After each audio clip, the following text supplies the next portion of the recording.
Wus dungkap ing titi mangsa kala titaing Gusti jalulan wanita arsa mestuti edi endahing budaya Jawi kanthi hanindakaken upacara adat panggih temanten gagrag Ngayogyakarta hadiningrat temanten putri Apik Mustika Buana dewe temanten Kakung Rahman Adi Nugroho sasampunipun kepareng hang nglampahi upacara dauping temanten. Kinurmatan sagung para rawuh upacara panggih temanten tumuli badhe kapurwakan. Hang ngumandang lancaran bindri Ngayogyakarta minangka purwakaning upacara adat panggih temanten.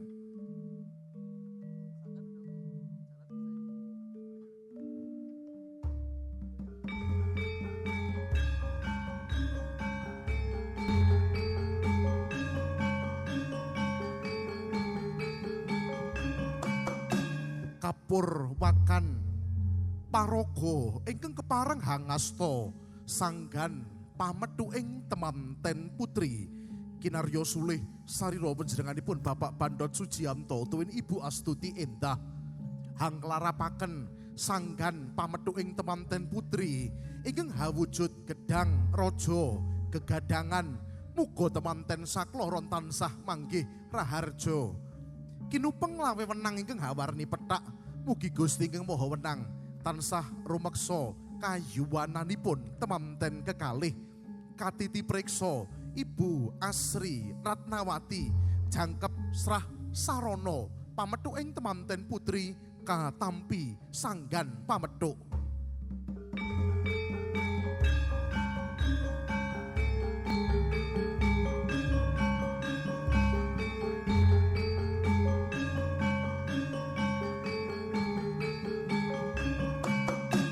Katuraken gungi panduwun ingkang tanpa pepindhan katur paraga ingkang sampun kepareng hamasrahaken sanggan pamethuking temanten putri sang juru sembogo kepareng suka sasmita tumapaking upacara panggih temanten.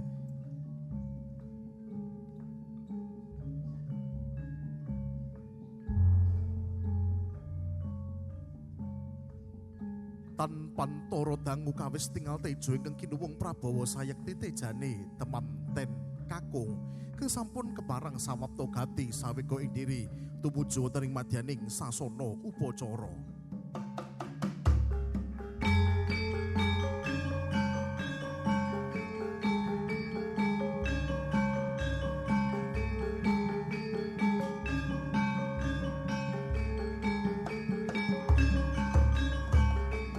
Ladrang temanten hangumandang caos pakurmatan panggih temanten Ngayogyakarta hadiningrat.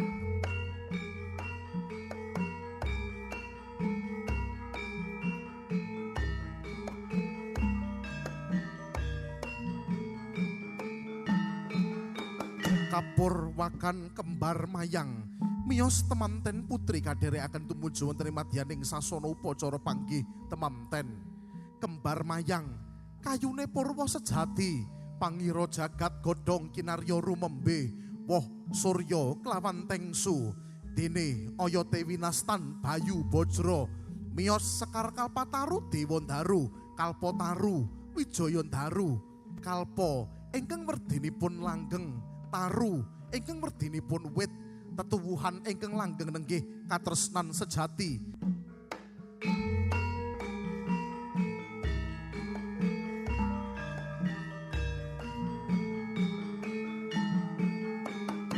Saya caket tindake temanten kakung miwah temanten putri tumuju wonten ing madyaning sasana upacara panggih temanten. Temanten kakung kawis tinggal hangasta gantal cacah sekawan. Dene temanten putri kepareng hangasta gantal cacah 3 minangka lambanging ilmu, amal, tuwin iman. Dene tumraping kakung kesinungan kanugrahan jumeneng minangka pangarsaning Bale Wisma. Balangan gantal tumomo jatining lisan, tumomo jatining katresnan. Jumangkah padaning kakung munggwing ranu padha. Tanggap temanten putri sesuci ampean dalem ingkang raka garwa kanthi uba rampe tirta sekar adi manca warna. Tirta tegese banyu, minangka dadya lambanging urip lan panguripan. Tirta ugi minangka dadya lambanging kawruh lan ngelmu. Sesekaran manca warna pinilih minangka dadya pepemut manunggaling sedulur papat kalimo pancer. Siji kakang kawah, loro adi ari-ari, tiga winastan rah utawi getih, sekawan papak puser, bilih panceripun badan wadak saliranipun temanten kekalih. Upacara hanggranupada minangka dadya tandha cihna raos setya bekti temanten putri dumateng ingkang garwa.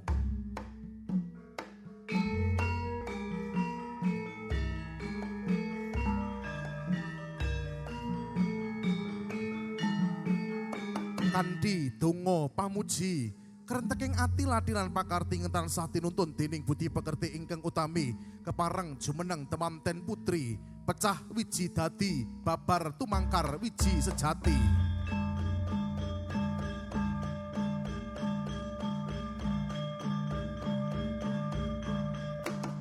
Lulus raharja kalih sing sambe kala upacara panggih temanten gagrag ngayu Jakarta hatiningrat sang juru ladi upacara panggih kepareng hamratitesaken lampahing kirap temanten tumuju ing sasana wiwaha.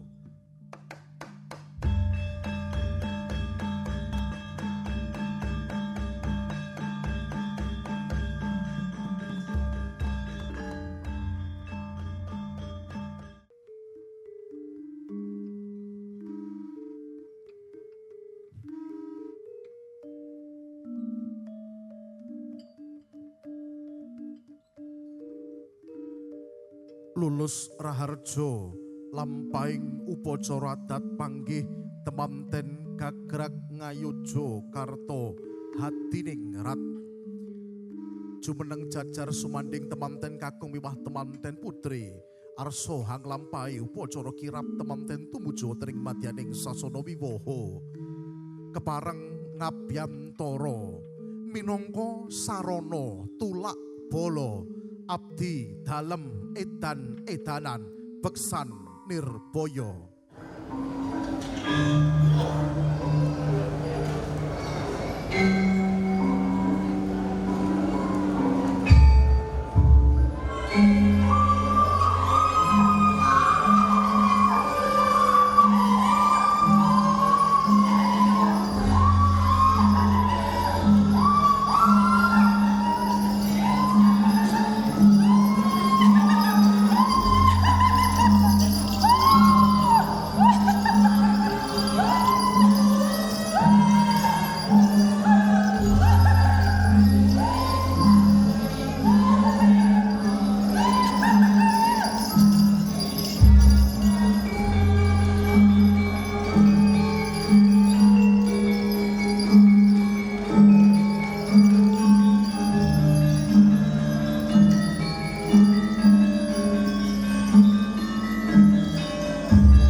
Asto temanten kakung miwah temanten putri kepareng kadereaken tumuju dening madyaning sasana minulya kirab temanten Ngayogyakarta Hadiningrat Sung Sasmita Gati Bronto Wiwaha.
Surak amboto rubuh gumuruh maneker wiyati. Saisining jagat isen-isening siang kelawan ratri. Samya memuji syukur kunjuk ngarsa dalem Gusti ing Maha Suci. Kasembadan daup lenggah ing Purwarukmi gumelar lampahing upacara adat tampa kaya. Pinilih bibit ingkang bobot wiji ingkang mentes, pari, jagung, dele, otek palawija, cinampur dana arta receh, empon-pon dalah sekar setaman. Cacah selangkung wiji pinilih mugi temanten kekalih. Tansah dadya jalma kang linangkung. Tuwin tansah jinangkung wonten ngarsanipun Gusti ing murba dumadi.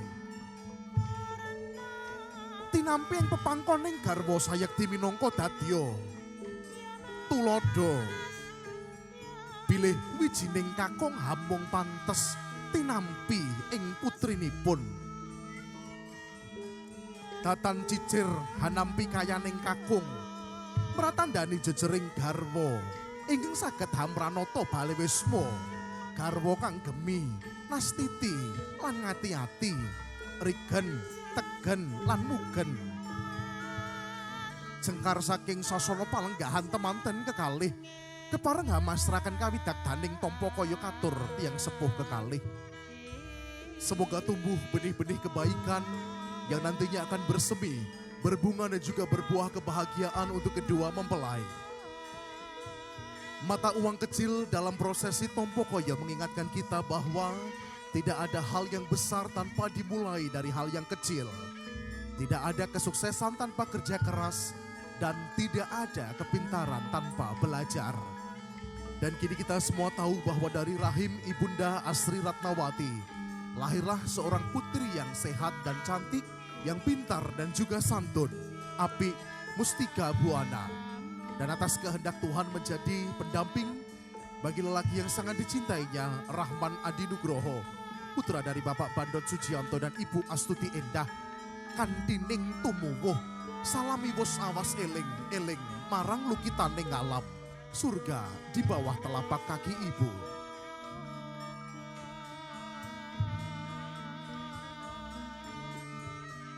Paripurna hamasraken kawidagdaning tampa kaya kepareng kondur lenggah wonten ing sasana minulya temanten kakung miyam temanten putri.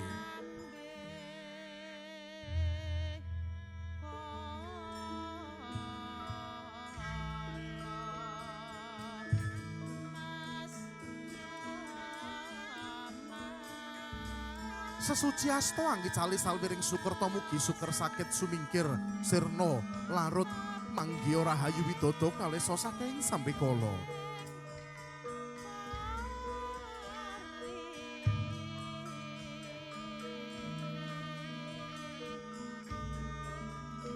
Linadosan sekul walimahan temanten kekalih.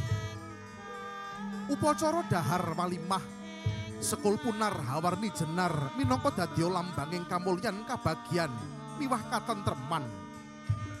Rerampadan ulam pindang ati antep gurih pengasih minangka dadya pralambang sandang pangan lan papan. Sandangan lair ingkang hawujud busana, dene sandangan batin wujudipun tandang tanduk tingkah laku solah sloga lan muna-muni.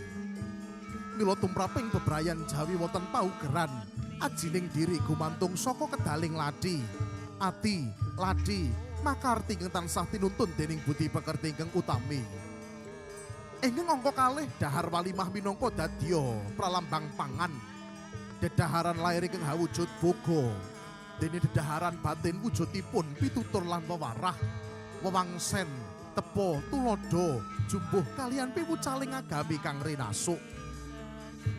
Dene ingkang angka 3 nenggih ingkang pungkasan, dahar walimah minangka dadya perlambang papan.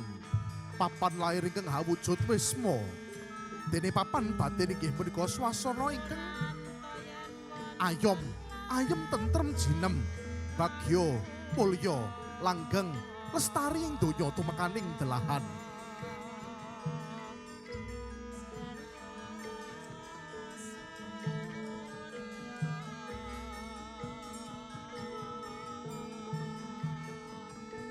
Paripurna handhahar klimaing kakung sarwi lawuh ati antep tegese wis mantep sajroning ati temanten kakung lan putri pinesti dadi jodhone pinesti dadi jatu kramane linadosan unjukan toya wening tirta minangka dadi lambanging urip lan panguripan mugi temanten kekalih tansah pinaringan gesang lan panggesangan ingkang lumintu tuwin kebak ing berkah dalem Gusti ingkang Maha Mirah tuwin Maha Asih ingkang wening mugi tansah dadya pepeling lampahing gesang bebrayan kedah linambaran kanthi weninging cipta rasa miwah karsa satemah saged hamba bar kabagyan kamulyan sumrambah sagung kulawarga paripurna hangunjuk toya wening sang juru ladi upacara adat panggih kepareng Sukasasmita canela kasuwun lolos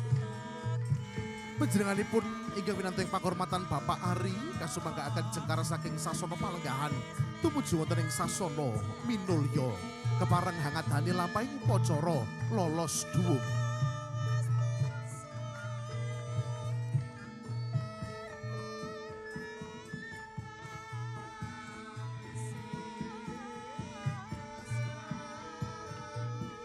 Sampun kepareng hang lepas canela miwah kalolos duwungipun temanten kakung.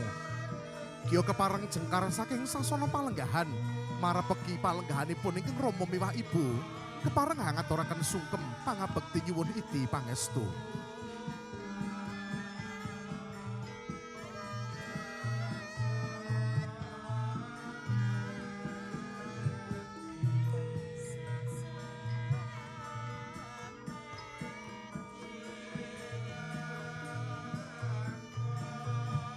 Kandi kebak ing tata trapsila sumungkem wonten ngarsanipun ingkang ramba miwah ibu kepareng nyuwun idi pangestu temanten kekalih.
Pituture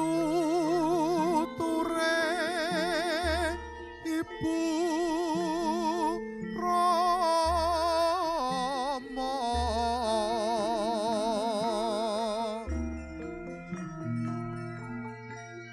tuwin sagung wikuwi nasih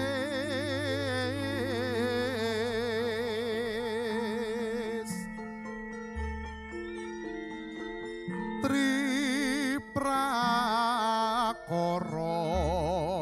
mapan nyata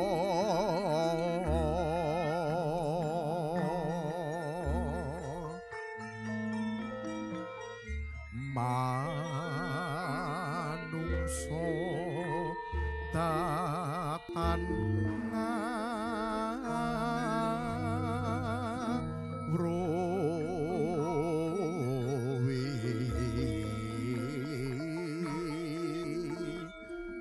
siji kabejan jati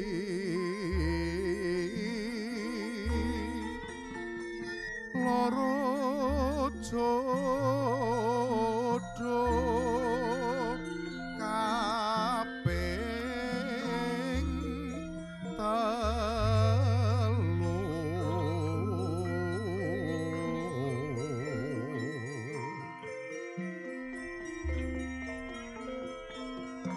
pas titipanding kodrat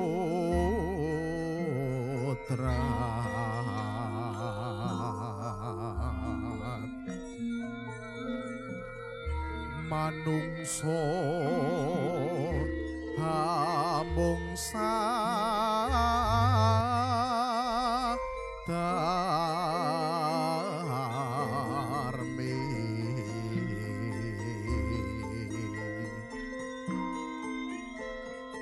kabeh iku kapurba kang maha kuwasa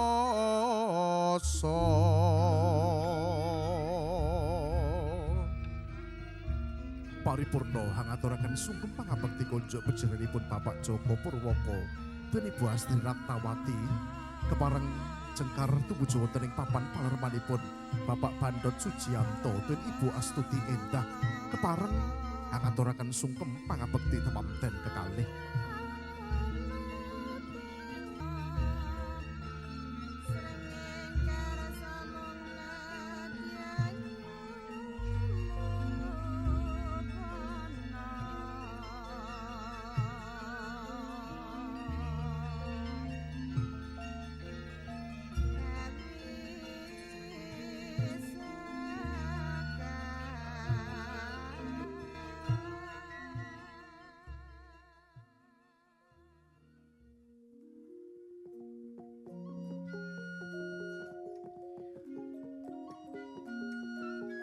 Rama Ibu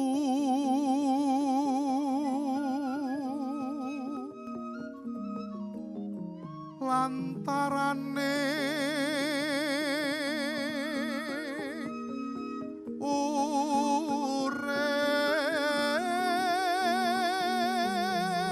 urip kang putra maos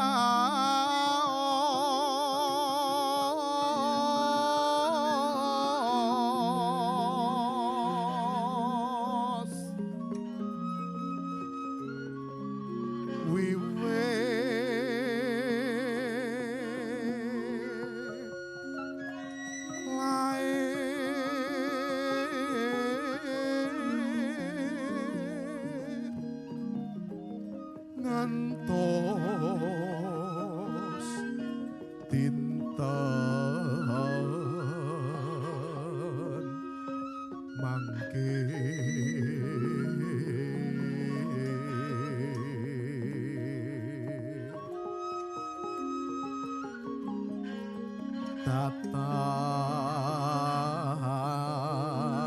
datang kendang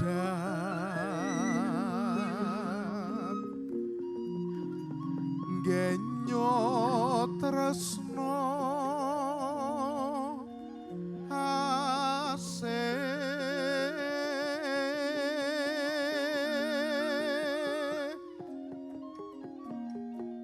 putra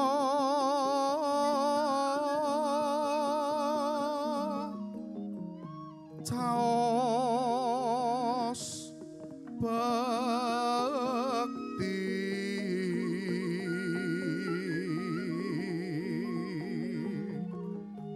Jumadha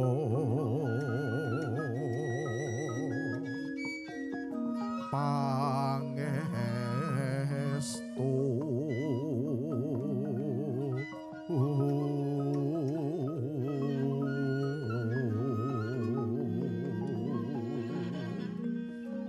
mugi manggiya rahayu temanten kagem miwah temanten putri.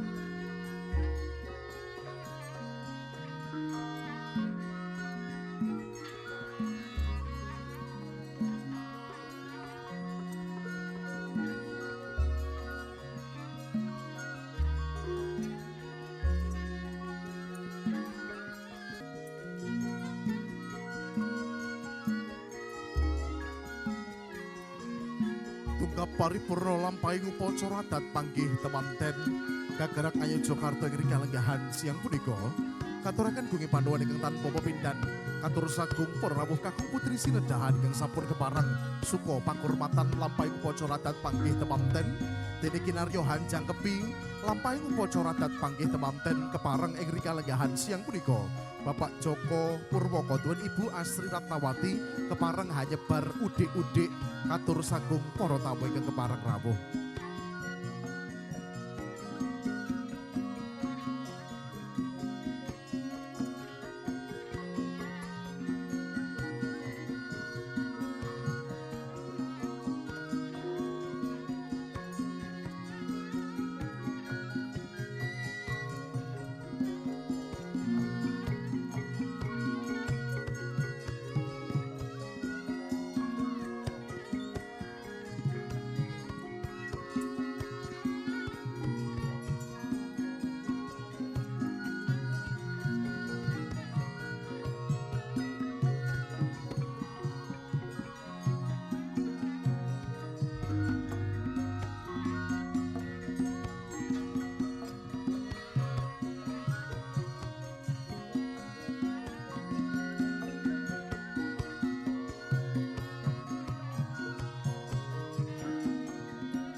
Bapak dan Ibu kami persilahkan untuk dapat memperebutkan udik-udik yang nantinya akan disebar oleh Bapak dan Ibu Joko Purwoko sebagai ungkapan rasa syukur pada kesempatan siang hari ini dalam rangkaian acara pernikahan Mbak Api dan juga Mas Adi. Bapak Ibu Joko Purwoko akan berkenan menyebarkan udik-udik sebagai ungkapan rasa syukur bahwa telah berlangsung acara pernikahan untuk Mbak Api dan juga Mas Adi. Silahkan.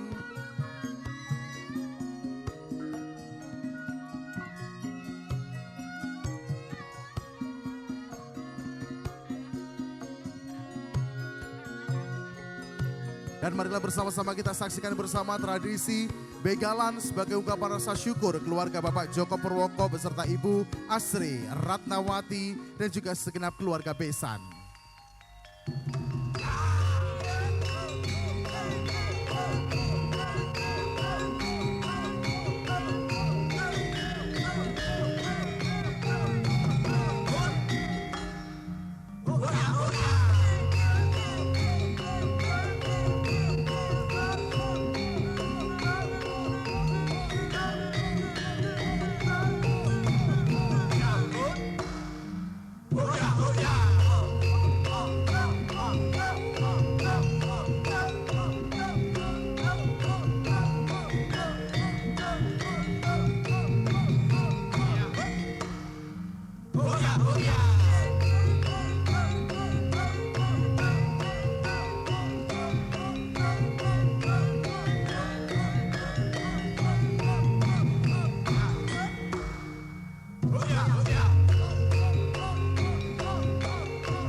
bersama kedua mempelai kami silahkan. Mbak Api dan juga Mas Adi yang tidak dapat berdiri. Kita berfoto dengan barang bawaan sebelum akan diperebutkan nanti.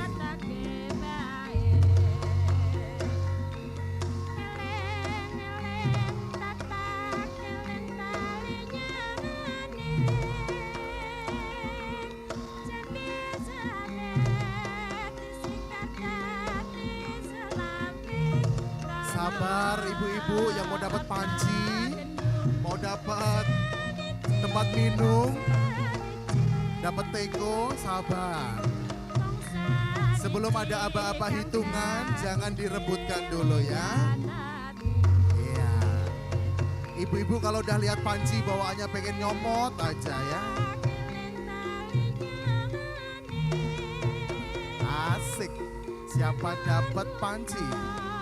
Siapa dapat teko?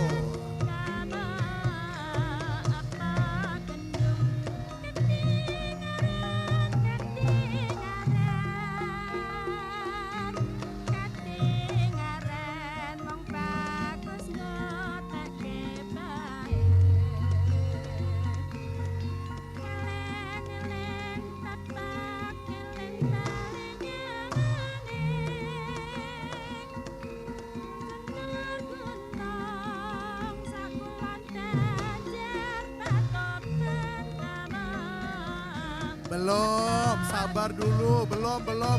1, 2, 3. Habisin ibu-ibu. Habisin, jangan sampai ada yang tersisa. Tepuk tangan yang meriah untuk tradisi begalan. Selamat yang mendapatkan barang-barang berharga.